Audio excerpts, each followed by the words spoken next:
Bapak Ibu dokter semua yang saya hormati, selamat berjumpa kembali. Hari ini kita akan membahas mengenai sistem layanan PPRA sesuai dengan regulasi nasional ya, dengan fleksibilitas konsep Raspro digital.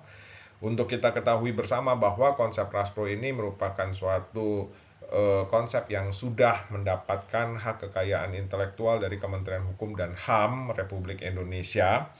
Dan saya juga mau menggarisbawahi di sini bahwa konsep Raspro ini bukan sejajar dengan konsep regulasi nasional tentang PPRA, melainkan merupakan suatu upaya akademik ya untuk menjalankan regulasi nasional tentang pelayanan PPRA di Indonesia.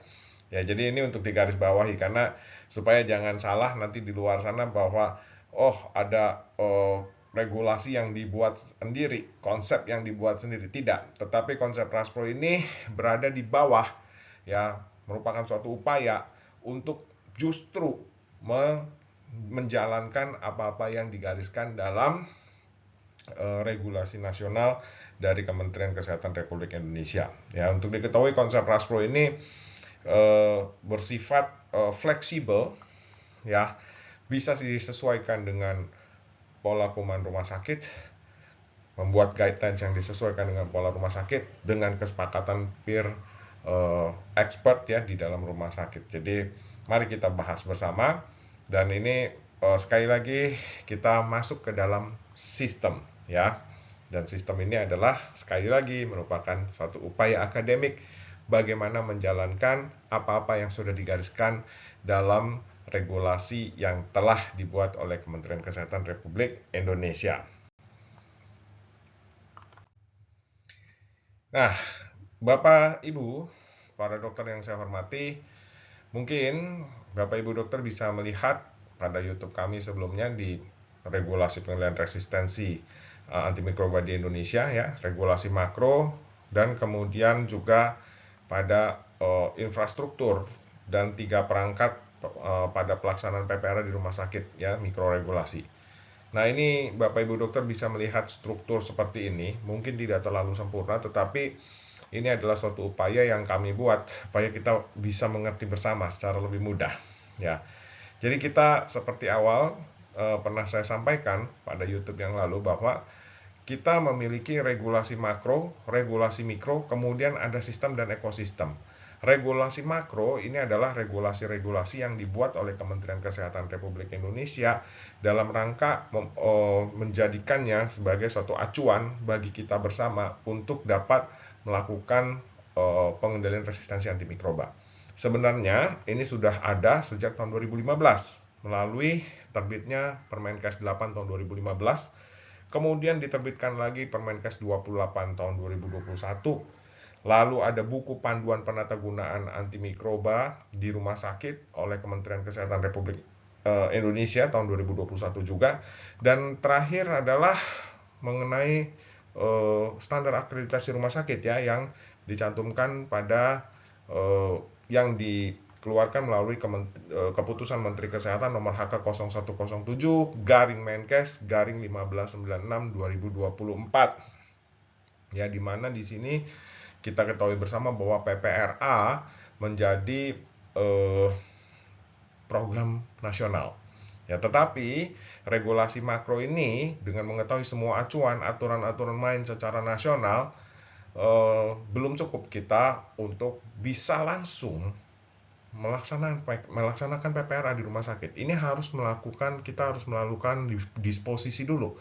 Ya, seperti yang telah kami sampaikan sebelumnya, disposisi itu dengan membuat regulasi mikro. Ya, regulasi mikro ini kalau boleh kita lihat ya, mungkin pada YouTube yang lalu di sini ya, dengan judul infrastruktur dan 3 perangkat pada pelaksanaan PPRA di rumah sakit ya. Ini berupa dokumentum yang inline dengan regulasi makro yang telah digariskan pemerintah ya. Infrastrukturnya pun juga harus inline ya. Nanti Bapak Ibu dokter bisa lihat pada penjelasan kami di YouTube sebelumnya dengan judul yang ini ya, infrastruktur dan 3 perangkat pada pelaksanaan PPRA di rumah sakit. Dan kita juga tidak cukup, Bapak Ibu dokter, hanya memiliki dokumen-dokumen saja. Ya, jadi kita tetap harus melakukannya, yaitu dengan cara mengintegrasikan alur-alur tersebut menjadi sesuatu hal yang nyata untuk dilakukan di lapangan. Nah, itulah yang kita sebut sebagai sistem. Nah, pada YouTube kali ini kita akan bicara mengenai sistem ya, Bapak Ibu dokter. Sekali lagi, konsep RASPRO itu kita adanya di sistem. Jadi kalau Bapak Ibu dokter lihat di sini, ya, konsep RASPRO itu merupakan satu aliran ke bawah. Kita membaca apa-apa yang ada di regulasi makro, lalu kita menerjemahkannya supaya rumah sakit mampu atau bisa lah mempunyai form, bentuk ya, untuk melaksanakan apa-apa yang sudah digariskan secara makro, secara nasional oleh Kementerian Kesehatan Republik Indonesia. Ya, adapun konsep RASPRO ini juga bukan suatu program nasional yang mandatori harus digunakan oleh seluruh rumah sakit di Indonesia. Ya, ini jadi saya tegaskan dulu Bapak Ibu dokter. Ini adalah suatu produk akademik. Ini adalah suatu upaya akademik dari kami para akademisi. Ya, kebetulan kita bekerja di Fakultas Kedokteran Universitas Trisakti yang kami memiliki itikat baik untuk supaya kepedulian, supaya pengendalian resistensi antimikroba ini bisa berjalan dan inline dengan kebijakan-kebijakan makroskopis dengan kebijakan-kebijakan nasional. Ya, jadi hari ini kita sekali lagi sistem RASPRO itu bicara di sini, ya, dan sebenarnya bukan suatu hal yang kaku ya, tapi fleksibel. Jadi RASPRO itu sebenarnya suatu sistem, dia template aja mengenai guidelines antibiotiknya, mengenai aturan-aturan mikroskopis ya dan sebagainya, itu bisa disesuaikan nanti dengan keadaan-keadaan di rumah sakit ya. Nah, jadi kita bicara di sini ya Bapak Ibu dokter, kita bicara di sistem. Setelah 2 YouTube yang lalu kita bicara di regulasi makro dan regulasi mikro. Bapak Ibu dokter yang saya hormati, kembali kami menyampaikan bahwa tujuan dari pada pelaksanaan sistem ini adalah pengendalian resistensi antimikroba. Ya, di mana di situ kita bisa lihat pada hasil akhirnya yang dievaluasi adalah antimicrobial usage dan antimicrobial resistance, ya kan? Kalau antimicrobial usage itu kita lihat defined daily dose dari antibiotik secara kuantitatif, kemudian ada pemeriksaan-pemeriksaan atau evaluasi kualitatif yang dilakukan dengan GSENS ya. Dan kemudian kita lihat di sini amanah dari WHO ya, amanah dari WHO memang mereka mengharapkan suatu shifting, suatu pergeseran dari peresepan antibiotik yang golongannya watch menuju ke akses. Ya, ini kami ulangi lagi bahwa WHO telah mengkategorisasi antibiotik menjadi 3 bagian ya. A, WAR itu singkatan. A itu akses, W itu watch, R itu reserve. Ya, di sini kalau menurut WHO ya, ini menurut WHO ya, sekali lagi bahwa yang termasuk dalam akses itu antibiotik apa? Ampicillin, amoxicillin clavulanat, ampicillin subactam. Kemudian yang masuk dalam watch itu antara lain cephalosporin generasi ketiga, cephalosporin generasi keempat, piperacillin tazobactam, quinolone seperti ciprofloxacin dan levofloxacin. Ya, ini mungkin adalah antibiotik-antibiotik yang banyak dilakukan atau banyak diresepkan di rumah sakit kita ya. Tetapi di sini Bapak Ibu dokter, WHO memang melalui statementnya itu mengharapkan agar peresepan antibiotik sebisa mungkin bergeserlah ya, minimal lebih sama dengan 60% dari peresepan antibiotik itu katanya masuk ke dalam akses. Jadi ini adalah tujuan-tujuan ya dari AMU. Sementara yang masuk di regulasi nasional saat ini tentunya kita tahu penghitungan defined daily dose ya dan qualitative GSENS. Tetapi ada amanah lain dari WHO bahwa mereka mengharapkan bahwa dalam suatu negara bahkan peresepan antibiotik harus bergeser dari watch to access. Nah, ini mungkin adalah salah satu contohnya ya. Ini sekedar kita mengambil aja dari guidelines WHO ya, bahwa di sini pada pasien-pasien yang dengan community acquired pneumonia. Ya, di sini kita bisa lihat ya, ini dari guidelines awalnya WHO saya ambil. Pada kasus-kasus community acquired pneumonia, itu mild to moderate case, itu dia memberikan antibiotik pilihan empiriknya itu adalah amoxicillin, amoxicillin clavulanat. Ini Bapak Ibu dokter bisa lihat yang berada di dalam kotak warna hijau ini ya, kotak ini di warna hijau, itu artinya antibiotiknya akses ya. Dan begitu ada severe case baru mereka beralih ke ceftriaxone dan cefotaxime ya. Tentunya guidelines ini bukanlah suatu hal yang mutlak harus dilaksanakan, tidak ya. Tentunya ini bisa kita sesuaikan nanti dengan kondisi persetujuan dari peer expert, pola kuman dan sebagainya di secara lokal di dalam rumah sakit kita sendiri. Tetapi di sini melalui guidelines yang diterbitkan oleh WHO ini seolah mereka mau menegaskan bahwa memang mereka mempunyai niat yang kuat untuk menggeser peresepan antibiotik dari golongan watch ke akses. Ya, jadi ini adalah satu ajakan di mana guidelines ini mengajak kita untuk demikian, ya. Bapak Ibu dokter yang saya hormati, lalu bagaimana sistem yang kita susun itu, ya? Praspro sendiri telah membuat suatu model manual. Ya, kalau Bapak Ibu dokter mengikuti YouTube yang sudah ada, ya, atau YouTube yang pernah kami buat, itu kita mempunyai ada model manual, ya. Jadi ada model manual ini terdiri dari 4 formulir. Ada RASAL, raspro alur antibiotik awal, ada RASLAN, raspro alur antibiotik lanjutan, ada RASPATUR, raspro alur antibiotik sesuai kultur, dan RASPRAJA, raspro alur antibiotik berkepanjangan. Jadi formulir-formulir ini kita sudah ketahui semua ya, bahwa RASAL ini adalah formulir yang digunakan untuk memandu klinisi di mana kira-kira pasien jatuh di stratifikasi resiko tipe berapa, lalu antibiotiknya apa sesuai dengan guidelines yang bisa disesuaikan dengan pola kuman rumah sakit. Itu raspro alur antibiotik awal. RASLAN ini kita ketahui bahwa ini adalah formulir kedua dari raspro yang digunakan oleh klinisi sekiranya klinisi memerlukan pergantian antibiotik atau kombinasi antibiotik karena pasiennya mengalami perburukan atau bahkan perbaikan, tetapi belum ada hasil kultur definitif yang keluar sehingga antibiotik itu terpaksa harus diganti secara empirik. Ya, ini menggunakan formulir RASLAN. Formulir RASPATUR kita ketahui sekali lagi bahwa ini adalah formulir yang digunakan oleh klinisi apabila harus meresepkan antibiotik sesuai kultur. Ya, di sini saya juga mau menggarisbawahi ya, karena banyak teman-teman berpikir bahwa raspro itu menafikan fungsi kultur. Tidak.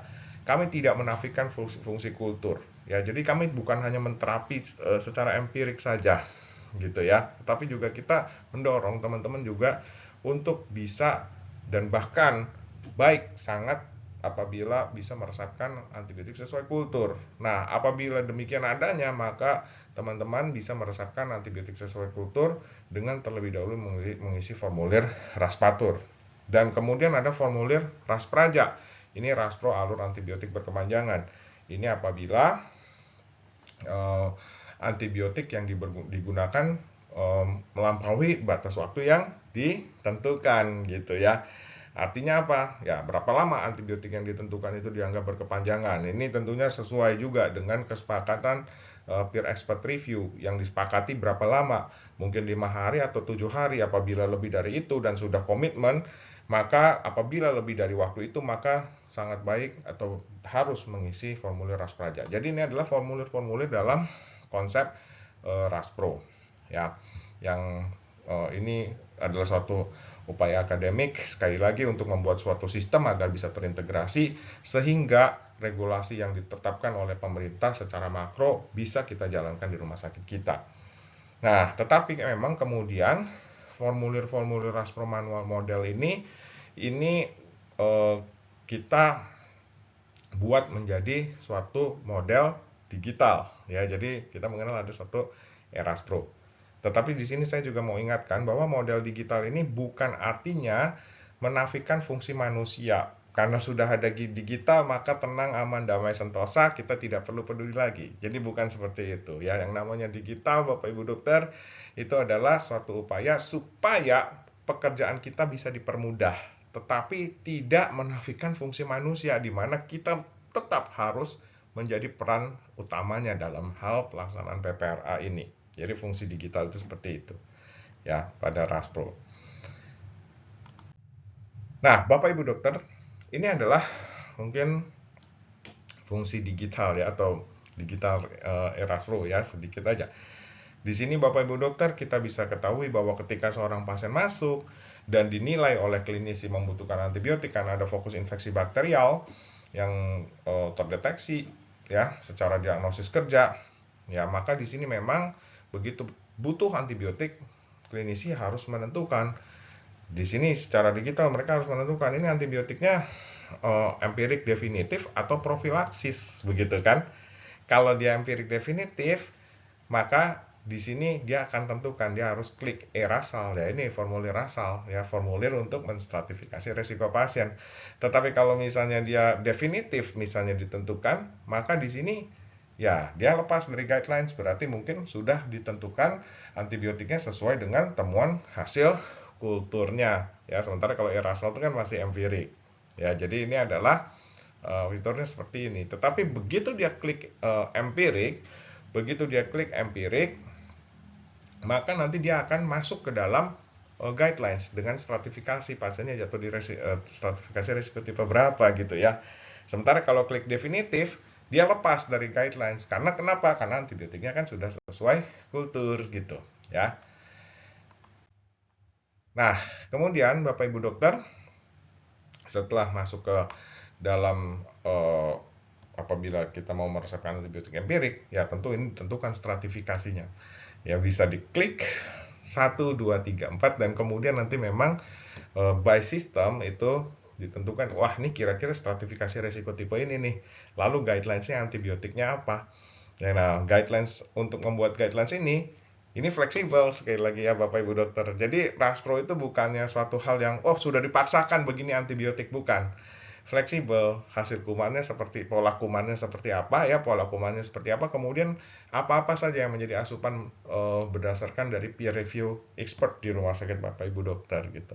Sehingga di sini Bapak Ibu dokter, hasil itu nanti begitu diupload ya itu berarti sudah dikomitmenkan, jadi sudah komit kita ikutin gitu ya. Nah jadi ini adalah supaya digital ini bisa membantu ke pekerjaan kita gitu ya.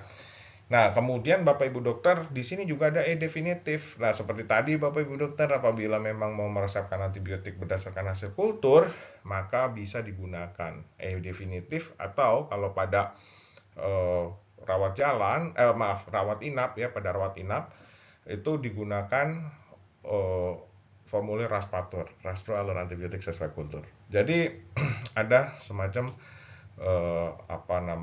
semacam trap ya, marker gitu, kapan klinisi menggunakan ini dan itu formulirnya apa begitu ya. Dan ini adalah satu jangan lupa, ini adalah satu kita sudah mendapatkan hak kekayaan intelektual dari Kementerian Hukum dan HAM Republik Indonesia. Mudah-mudahan dapat digunakan sesuai dengan ketentuan-ketentuan hukum mengenai hak kekayaan intelektual yang ada di Indonesia. Ya. Nah, kemudian begitu disubmit, di sini pun farmasis bisa melihat dan akan ternotifikasi tuh, ini antibiotiknya antibiotik apa? Access, watch, atau reserve gitu ya. Nah, begitu dia masuk antibiotiknya watch atau reserve atau mungkin tidak sesuai guidelines, maka di sini secara digital pun itu akan diharuskan oleh regulasi rumah sakit, akan diharuskan untuk mengkonsultasikan kepada tim PGA, lakukan preotorisasi dan sebagainya. Dan begitu nanti memang disubmit, maka masuk ke dalam bucket perawat dan di sini kemudian antibiotik diberikan. Nah, langkah-langkah ini Bapak Ibu dokter, ini mungkin adalah framework dalam konsep Raspro ya, yang dirumuskan agar supaya kita bisa menjalankan apa-apa yang sudah dirumuskan secara nasional. Nanti kita lihat perbandingannya ya, framework yang ada di sistem dengan apa-apa yang telah digariskan secara nasional. Nah, ini frameworknya ya. Jadi sekali lagi, pada konsep RASPRO ini, begitu pasien dinyatakan perlu antibiotik, maka kita akan dihadapkan pada 3 pertanyaan tentunya si klinisi ini. Apakah antibiotiknya itu atas indikasinya untuk profilaksis, ya, dimana kalau untuk profilaksis ini, ya kita masuk langsung ke akses, masuk ke Permenkes 28 tahun 2021 mengenai profilaksis, di mana di situ yang digunakan adalah cefazolin gitu ya. Bapak Ibu dokter bisa membaca nanti di Permenkes 28 tahun 2021, antibiotik yang digunakan adalah cefazolin dengan dosis 2 gram. Apabila alergi beta laktam dapat digunakan gentamisin. Kemudian dengan pemberian 30-60 menit sebelum insisi, diberikan hanya 1 kali dengan cara di drip dalam NaCl 0,9%, 100 cc habis dalam 15 menit. Redosing dilakukan apabila terjadi perdarahan lebih dari 1500 cc atau operasinya prolong lebih dari 3 jam. Nah, itu semua tergambar, tertulis dalam Peraturan Menteri Kesehatan nomor 28 tahun 2021. Nah, ini kalau diklik seperti itu, maka akan diarahkan seperti itu dengan pengawasan-pengawasan internal juga tentunya di rumah sakit, tapi jelas jenisnya akan diarahkan seperti itu.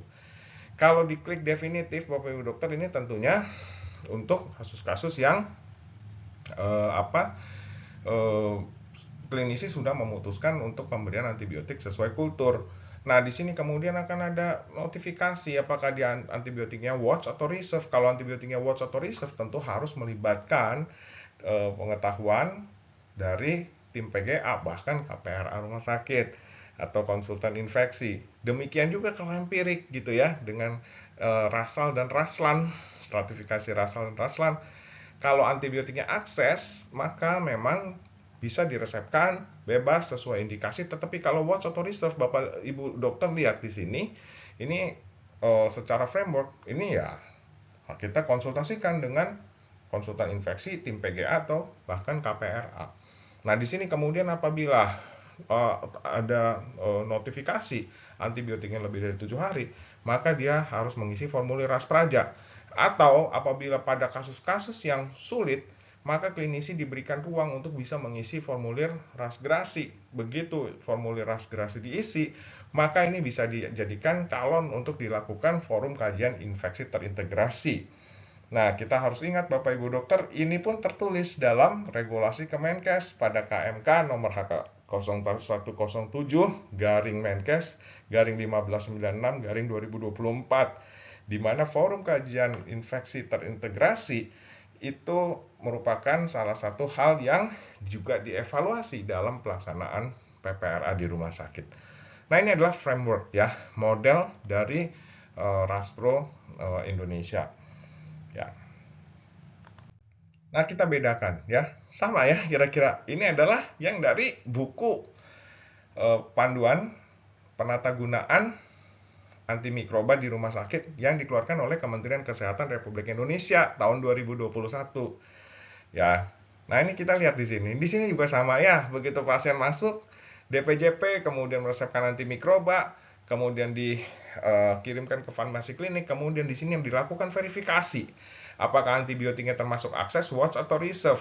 Kalau watch atau reserve, dia harus dikonsulkan ke konsultan infeksi. Kalau reserve bahkan ke KPRA. Apabila setuju, maka dilakukan pemberian antimikroba ke perawat dan kepada pasien. Tetapi apabila dia tidak setuju, maka dia akan dikembalikan ke DPJP dan dilakukan alur ulang awal gitu ya untuk mengkaji dan sebagainya. Ya, ini kira-kira frameworknya seperti ini. Sedangkan di RASPRO juga seperti itu kira-kira ya Bapak Ibu dokter ya. Yang memang framework ini memang kita buat supaya memang inline gitu ya Bapak Ibu dokter dengan apa-apa yang sudah digariskan oleh pemerintah. Begitu antibiotiknya akses atau watch, ya dia konsul lah ke tim PGA, konsultan infeksi, atau reserve misalnya ya dia konsul ke KPRA gitu ya. Nah, jadi ini sama. Saya pada kesempatan ini saya juga mau menegaskan supaya apa? Supaya jangan timbul kesan bahwa ada suatu dua kutub. Kita tidak berkutub-kutub, kita satu kutub. Kita mengikuti apa-apa yang sudah digariskan secara makro regulasi oleh Kementerian Kesehatan Republik Indonesia. Kita membaca, lalu sebagai akademisi kita terjemahkan bagaimana supaya teman-teman mungkin lebih mudah kita bikin supaya lebih terbentuk lah gitu ya, alurnya, pola pikirnya, supaya lebih gampang untuk diintegrasikan. Ya, dan ini melibatkan berbagai pihak gitu ya, sesuai yang digariskan juga oleh Kementerian Kesehatan Republik Indonesia, bahwa dalam KPRA itu kan harus ada dokternya, harus ada farmasisnya, harus ada perawatnya, harus ada dokter laboratoriumnya, perwakilan KFT, perwakilan PPI. Ya di sini secara integrasi dokter, DPJP, kemudian nurse, kemudian farmasis, itu semua terintegrasi semua, sesuai dengan unsur-unsur apa-apa yang memang sudah digariskan oleh pemerintah. Nah, baik Bapak Ibu dokter, mungkin demikian video saya kali ini. Terima kasih atas perhatian Bapak Ibu dokter semua. Mohon maaf apabila ada salah-salah kata atau ada hal-hal yang kurang update dari yang saya sampaikan. Terima kasih, tetap semangat, terus berjuang untuk PPRA Indonesia, untuk Indonesia yang lebih sehat dan sejahtera. Sampai jumpa.